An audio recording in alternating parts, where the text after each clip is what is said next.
Deborah Kerr finally exposes Burt Lancaster. Deborah Kerr was born Deborah Jane Trimmer on September 30th, 1921, in Helensburgh, Scotland.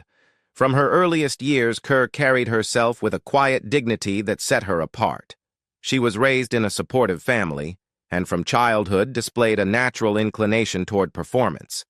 Initially trained as a ballet dancer, she studied at the Hicks Smale Drama School in Bristol, England, before making the pivotal decision to pursue acting, a choice that would eventually make her a global star. Kerr's entry into the world of cinema came during the early 1940s, at a time when Britain was in the grip of World War II. She quickly caught the attention of producers and directors, who saw in her a rare blend of beauty, poise, and intelligence. Her breakthrough came with Major Barbara, 1941, and Colonel Blimp, 1943, films that allowed her to demonstrate a remarkable versatility. Unlike many actresses of her generation who were often typecast, Kerr proved herself capable of playing sensitive heroines, strong-willed women, and morally complex figures, always with a depth that brought characters vividly to life. Hollywood soon took notice of her talents. By the late 1940s, Kerr had transitioned to American films, where she would enjoy her most iconic roles. She became a staple of MGM productions, often cast as the epitome of elegance, sophistication, and quiet inner strength. In Black Narcissus, 1947, she delivered a haunting performance as a nun grappling with faith and desire, a role that remains one of the most celebrated in British cinema. Yet, her career was far from limited to serious or restrained portrayals.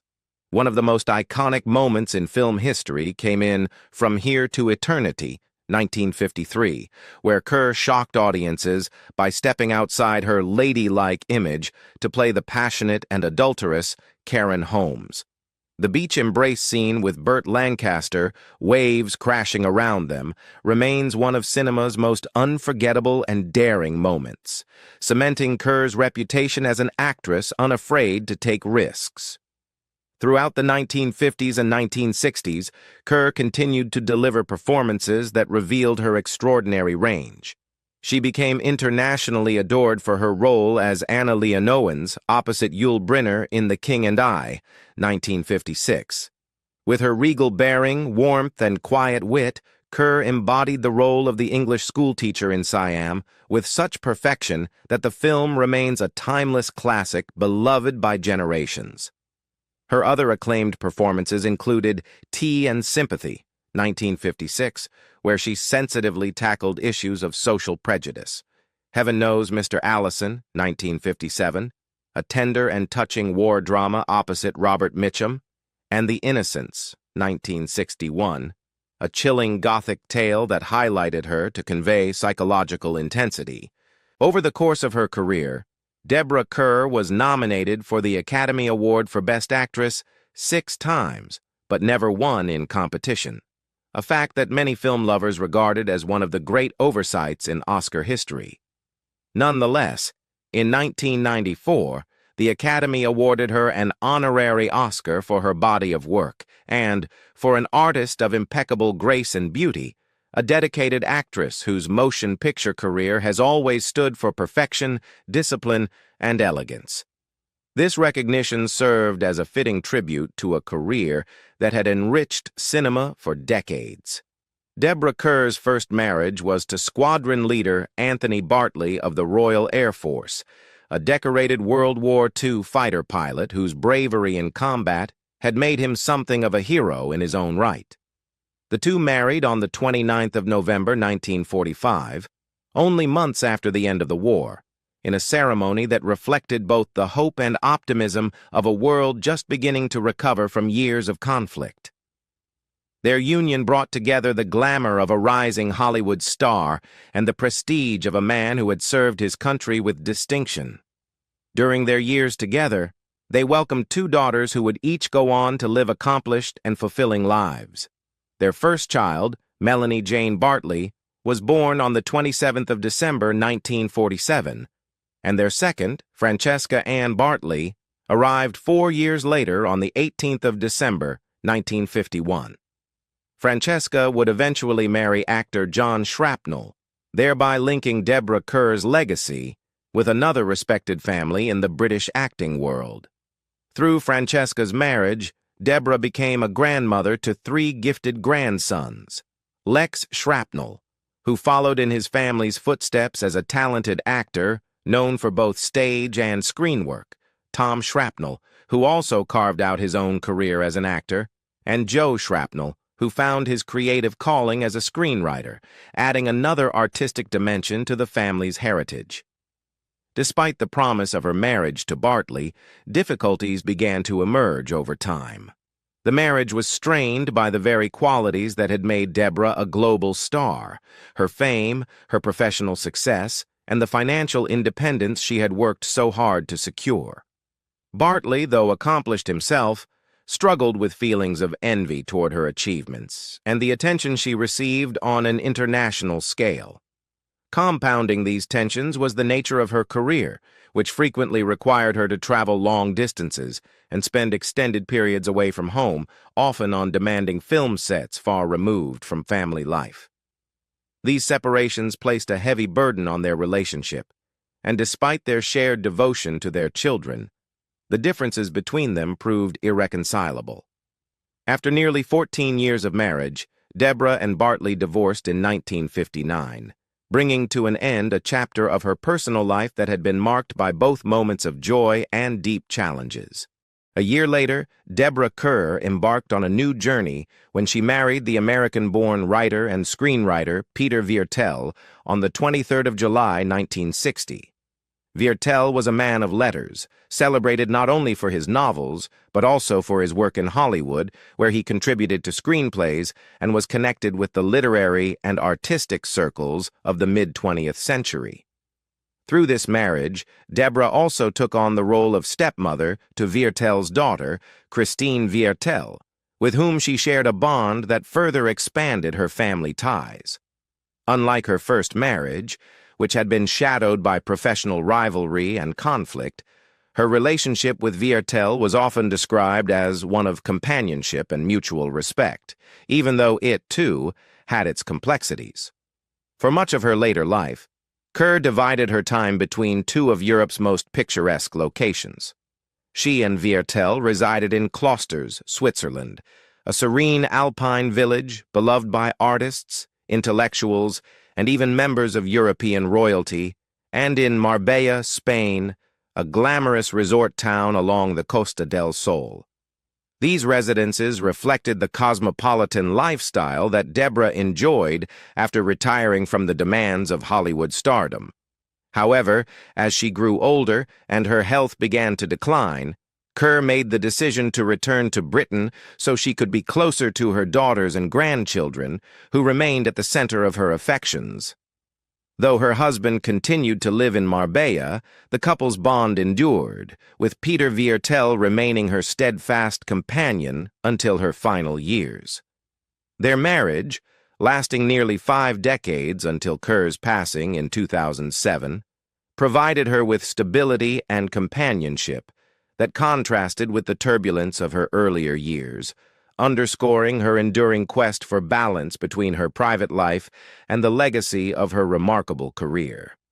For decades, Deborah Kerr maintained a reputation as one of Hollywood's most refined and reserved leading ladies, a performer whose elegance, intelligence, and sense of privacy set her apart from many of her contemporaries. But behind the polished exterior, she carried vivid memories of working with some of the biggest names of her era, including the powerful and sometimes unpredictable Burt Lancaster. Their most famous collaboration came in From Here to Eternity, 1953, a film that not only changed the trajectory of both of their careers, but also became one of the most iconic productions of the 20th century. It was in discussing her work on that movie and her interactions with Lancaster that Kerr finally revealed her true thoughts about him, offering remarks that shocked some fans while confirming what others had long suspected.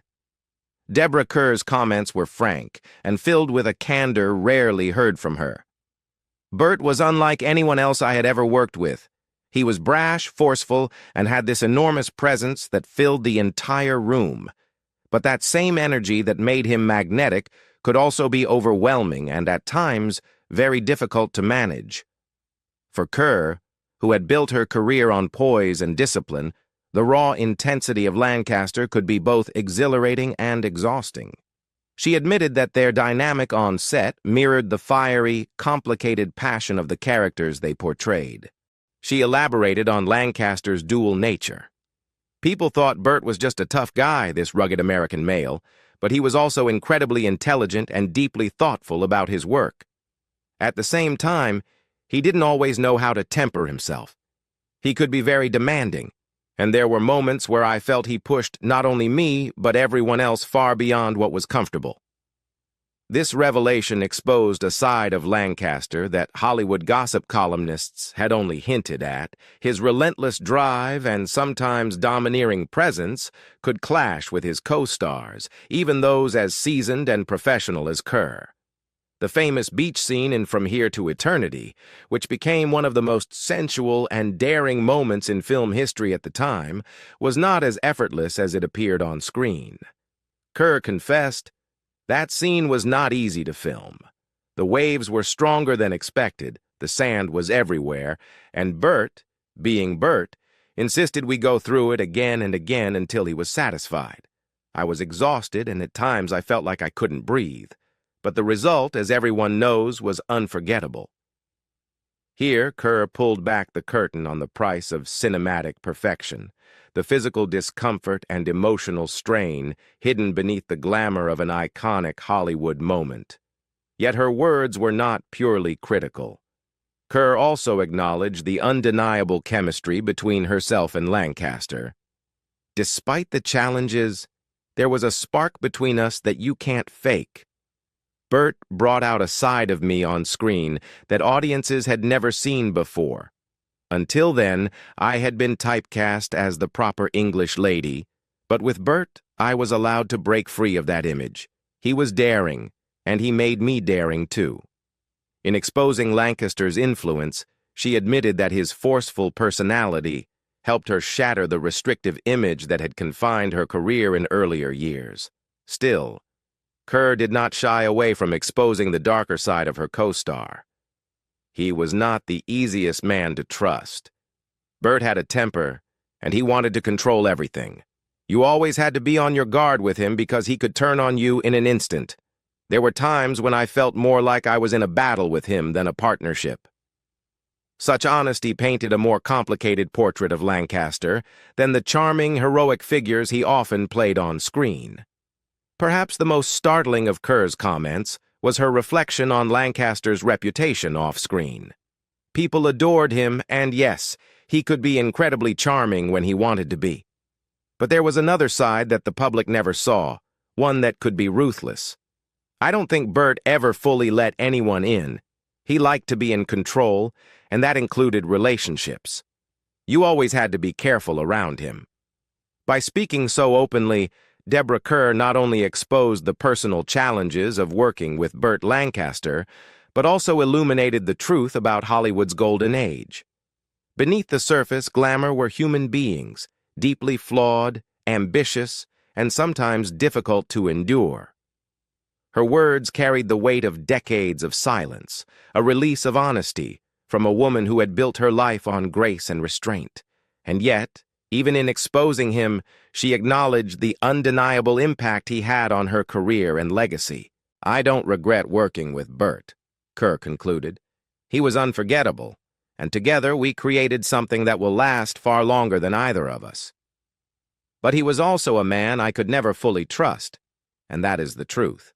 With those remarks, Deborah Kerr finally revealed the complexity of Burt Lancaster, exposing not just the actor, but the man behind the legend, a figure as captivating as he was conflicted, and a presence that continued to shape her story long after the cameras stopped rolling. Deborah Kerr passed away on the 16th of October 2007 at the age of 86 in Boatsdale, a quiet and picturesque village in the county of Suffolk, England. This small rural community, known for its historic charm and tranquility, became the final resting place of one of cinema's most iconic actresses. Kerr had lived a long and remarkable life, one defined by grace, discipline, and an extraordinary dedication to her craft. But in her final years, she struggled with the debilitating effects of Parkinson's disease.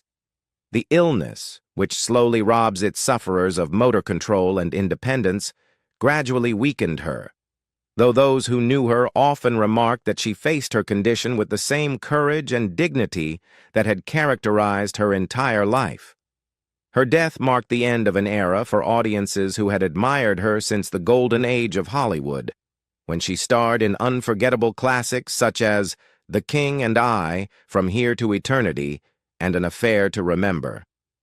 News of her passing reverberated through both the film community and among her devoted admirers around the world, who mourned not only the loss of a great actress, but also of a woman who had embodied refinement, intelligence, and subtle emotional depth on screen. Tragically, within just 3 weeks of Kerr's death, her husband, the writer and screenwriter Peter Viertel, also passed away.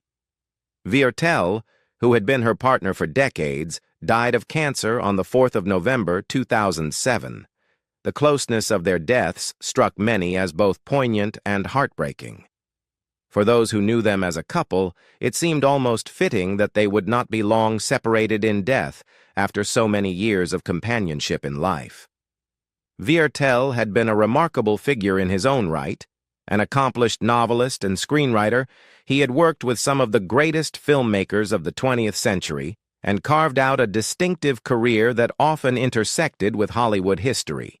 His works reflected his deep intelligence and cosmopolitan experiences, and together, he and Kerr had formed a partnership grounded in mutual respect and shared artistic sensibilities. His passing so soon after hers gave their story a sense of tragic symmetry, as though one could not go on without the other.